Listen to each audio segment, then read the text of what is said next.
अस्सलामुअलैकुम दोस्तों, जो ये वीडियो बना रहा हूँ एक बहुत ही अहम मुद्दे के ऊपर बना रहा हूँ, जो कि एक बड़ा मसला छिड़ चुका है हिंदुस्तान के अंदर। वो है हिंदू राष्ट्र को लेकर। धीरेंद्र शास्त्री नामी एक बाबा हैं जो ये कहते हैं कि हिंदू राष्ट्र हम बनाकर रहेंगे, क्योंकि हिंदुस्तान हिंदू राष्ट्र था और है और बनेगा। मैं तो कहता हूँ कि अगर हिंदू राष्ट्र बनाएंगे तो बाबा साहेब अम्बेडकर ने जो संविधान लिखा है उस संविधान को किस कोने में रखेंगे आप, जिसके बलबूते पूरा हिंदुस्तान चलता है, जिसका एक एक हुक्म हिंदुस्तान के लिए पत्थर की लकीर होता है, उस संविधान को आप कहाँ रखेंगे? ये मैं पूछना चाहता हूँ धीरेंद्र शास्त्री साहब से। वो जो ये कहते हैं कि हम हिंदुस्तान को हिंदू राष्ट्र बनाकर रहेंगे और मैं बोलता रहूँगा। अच्छा, एक बात मैं बोलना चाहता हूँ, उन पर कोई कार्रवाई क्यों नहीं होती है? क्यों नहीं उन पर कोई कार्रवाई होती है? अगर यही बात कोई मुसलमान कहता और यही बात कोई ईसाई कहता या दूसरे किसी भी मज़हब के लोग कहते तो अब तक जेल के अंदर होता वो।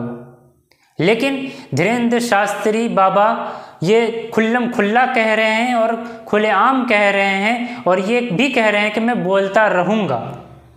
उन पर कोई कार्रवाई क्यों नहीं? सबसे अहम बात कि उन पर कोई कार्रवाई क्यों नहीं?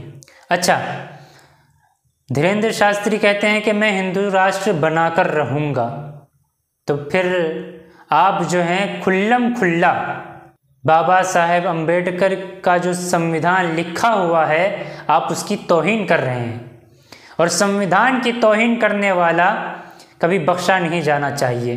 लेकिन फिर भी वो खुल्लम खुल्ला घूम रहा है और उन पर कोई भी कार्रवाई नहीं।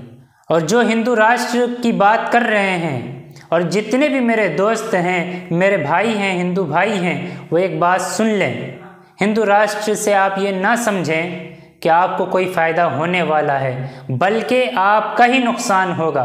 पूरा हिंदुस्तान बिखर कर रह जाएगा, क्योंकि हिंदुस्तान की खूबसूरती यही है कि तमाम तरह के लोग यहाँ रहते हैं, भांत भांत की ज़बानें बोलने वाले हर मज़हब के लोग यहाँ रहते हैं।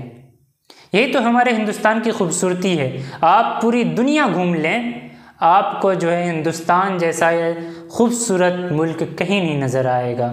लेकिन हिंदुस्तान के अंदर हर मुल्क में एक मज़हब के लोग रहते हैं, लेकिन एक वाहिद हिंदुस्तान है जहाँ हर मज़हब के लोग रहते हैं, और यही हमारी ताकत है।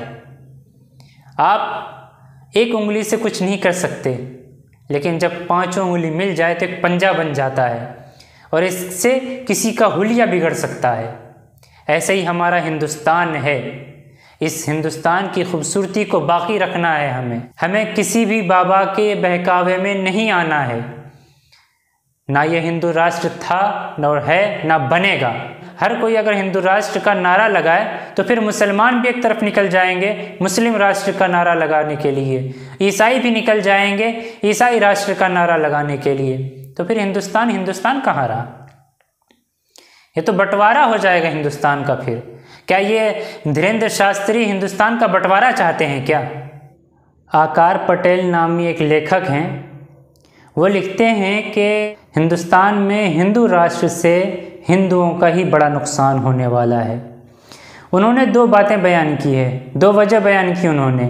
पहली वजह बाबा साहेब अम्बेडकर के एक मजमून की दलील देते हुए उन्होंने कहा, बाबा साहेब अम्बेडकर ने एक मजमून में लिखा है कि हिंदुस्तान के अंदर कानून में जात पात का निज़ाम नहीं होगा, मेरे जीते जी तो किसी कीमत पे नहीं होगा। इसकी कोई ख़ास वजह नहीं है, लेकिन इससे हिंदुओं की एक बड़ी तादाद को बड़ा नुकसान पहुंचेगा। इसलिए उन्होंने कहा कि कानून में जात पात का निज़ाम बिल्कुल भी नहीं होगा। फिर उन्होंने दूसरी वजह जो बयान की है वो नेपाली सल्तनत की मिसाल दी। उन्होंने नेपाली सल्तनत की मिसाल दी कि रियासत का जो है सारा फैसला क्षत्रिय बादशाह के दरबार में होता था, और दरबार में रखे ब्राह्मण के मशवरे पर जो है फैसला होता था। तो उन्होंने ये बात कहते हुए नीचे उन्होंने लिखा है कि हम हिंदुस्तान के अंदर हिंदू राष्ट्र को मुस्तरद कर सकते हैं, क्योंकि हम पर पैदाइशी तौर पर और हमारा जो फैसला ब्राह्मणों के मशवरे पर होगा, फिर उसके बाद जो है हमारी हैसियत रत्ती बराबर भी नहीं होगी।